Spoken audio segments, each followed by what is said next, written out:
Hi everybody, this is John from BeastJobs.com, and today I'll be showing you how to work the food ordering system.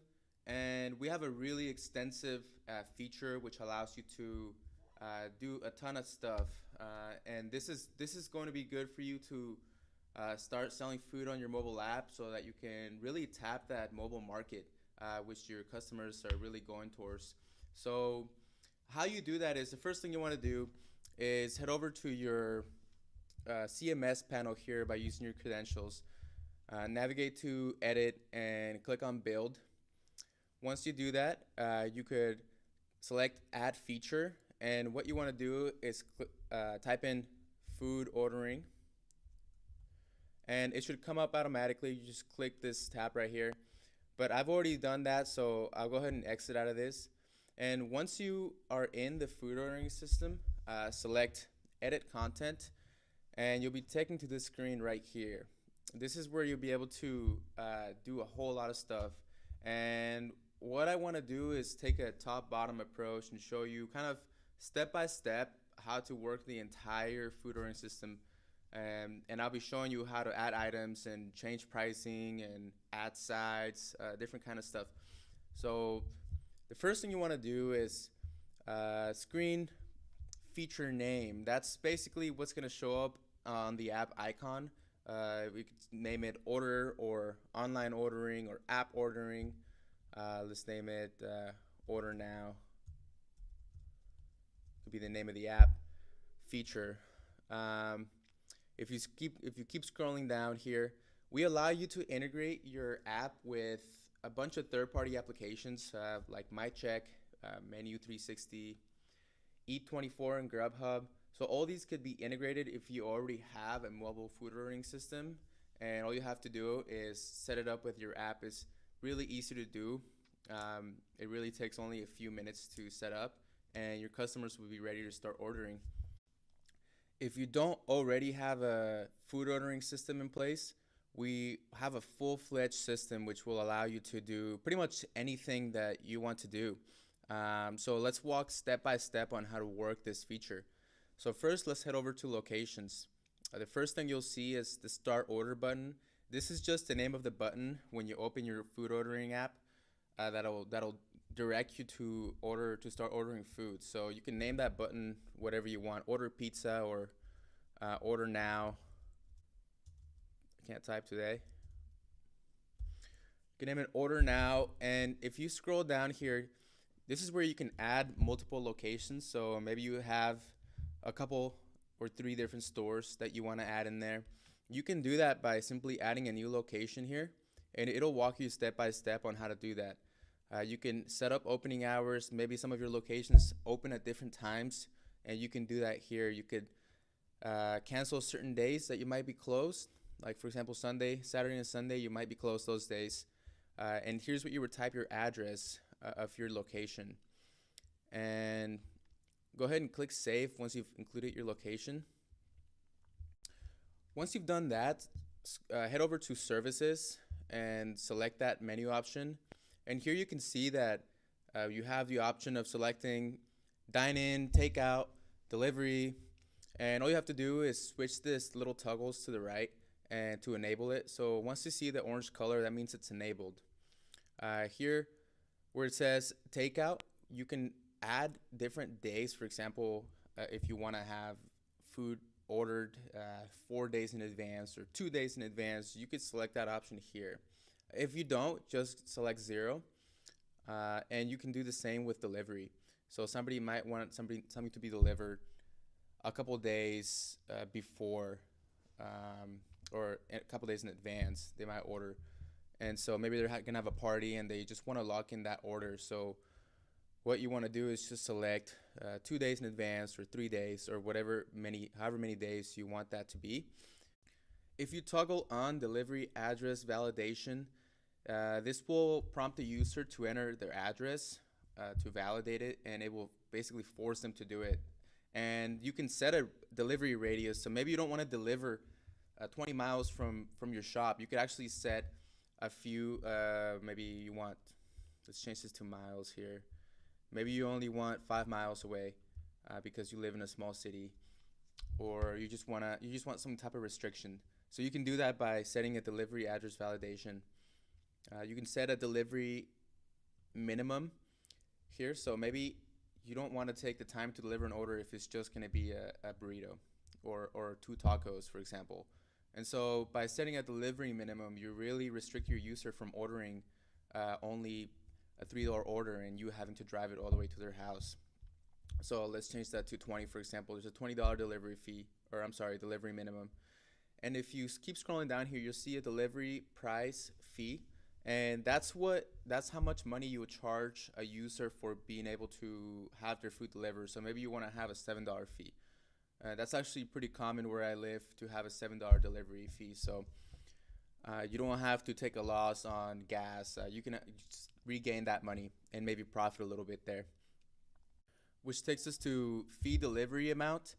And this is where you can change or you can opt out of having a fee delivery. So for example, maybe if your user placed an order for $50, once it hits a $50 point, you can waive the delivery fee. So because they ordered a good amount of food, you'll be able to exclude that amount, that delivery fee. So after, for example, $50, this will waive the delivery fee. So this waives this on top. Which takes us to lead time. And lead time is how long it takes for the food from when it was ordered to when it's made. So whatever time frame that may be, that could be 20 minutes, that could be 15. So then when a user places an order, they'll be able to know approximately how long it's going to take for them to get that. So that's pretty much it for the services option here on the food delivery section. If you scroll down to payment, this is where you'll be able to choose what payment type you want. And here we give you Braintree, which is owned by PayPal, and we give you PayPal and PayUbiz, which is ordering, which is the payment method. So we give you all these options so that you can start making some money on your deliveries. Or you could choose, if you don't want to choose any of those, and you don't want to do online payments, which is fine. We understand that. We also give you the option to do cash only if you want. And you can disable or enable tips as well. You can also select different tax details and tax amounts for different categories if you'd like. So you have the option to do that as well. And so if you keep scrolling down here, if you go to the menu, this is where you'll be able to start finally editing and inputting your food that you have. And you could customize your menu however you want. Maybe you want to have a menu that's only 3 items for the online ordering. That's fine. You can do that here. And how you do that, let me just minimize this. So this is already stuff that I've included in here. There's lunch specials, starters, salads, pizzas. If you add a category, this would add another category. It's another main category that would have subcategories under it. So for example, maybe you want to have maybe you also sell burgers. So you type in burgers, you can include an image, and if you click this image button here, we give you some images you could pick from so that you don't have to include your own. But if you already have your own images that you want to use, we also allow you to do that. So I've already actually included some images here. So I'm just going to click this lasagna for the purposes of showing you. So here we have a lasagna. This is what it's going to look like. You just simply add, and it'll add a new category called burgers. I should have called it lasagna so it's not confusing. Here you could also change the layout of what you want it to look like on the app. You can choose kind of a gallery style layout, or you could choose a row layout. So I like the row layout personally. If you go to burgers, you can see we have 0 items here. 0 items. So how you add an item is you simply click on the category and you select add item. So once you select add item, you'll be taken to this screen here, and this is where you can start setting up your menu. And so maybe you want to call it Burger 1. Burger 1 is the name of it. You could choose a category if you think it belongs to a different category here. You could give it a price here as well. Let's give it $5 for this burger. And you could give it a description too so that people know what they're ordering. You could also include an image here where it says image of item, and you could either pick one of the images that we give you, or you could have your own images. On the sizes, you can have as many sizes as you want. Maybe you have a small, you have a medium, and you have a large. If you're selling pizzas, for example, and you can set a different price for each one of these: $5, $10, and $20. And you could actually have multiple sizes too. Maybe you have an extra large and an extra extra large, like a family pack, and then you would just give it a price accordingly. So for the options, once you select that, you can pick different options. So maybe you could have a bread. You could have a bread option. Yeah, you could have like different types of bread. Bread one. Here you could have maybe a Dutch or French, maybe French. And not only that, but you can keep adding different breads. So if you have like 6 different breads that you want to offer, maybe you have a gluten free, for example, or maybe a thin crust. And you could actually change the pricing on the bread too. So if the gluten free, it's $1 extra, you could give it $1 here, or $2. If you click the required section, the user will have to pick that section, so they can't leave it blank. So they'll have to choose a bread.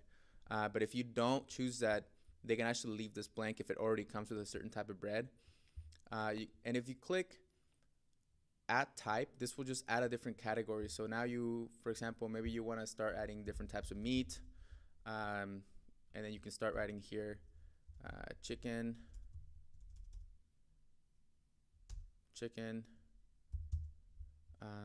and if you click add, if you click add option, you can have multiple types of meat. So maybe you have a steak, maybe you have a pork, and so that's how you do it. And here you could give it different prices to maybe steak is more expensive, and then pork is a little cheaper, so it's $1 extra, or whatever you want. And here you can allow different quantities. So maybe they can only pick 2 chickens. They can pick chicken twice, so that would be a $4 add-on, for example. And same for steak. Maybe steak is 2.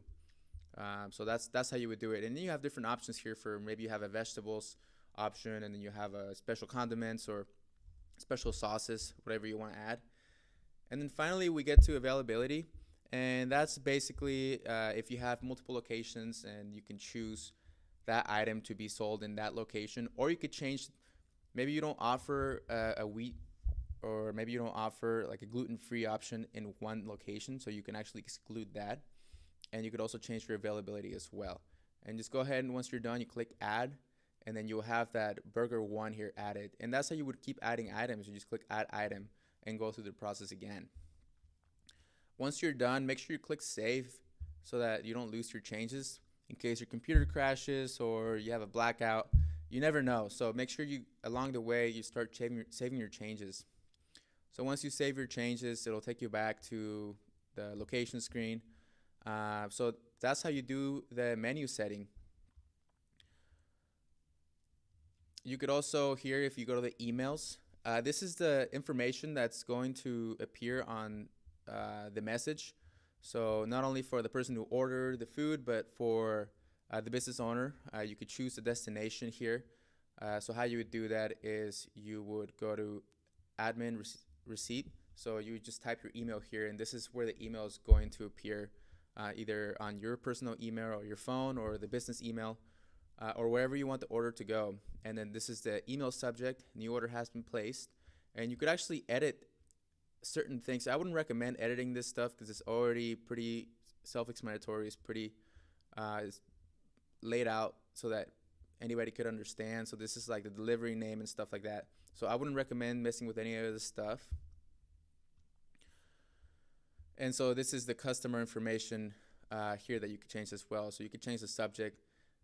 Maybe you wanted to say a new order has been placed under your name or something like that.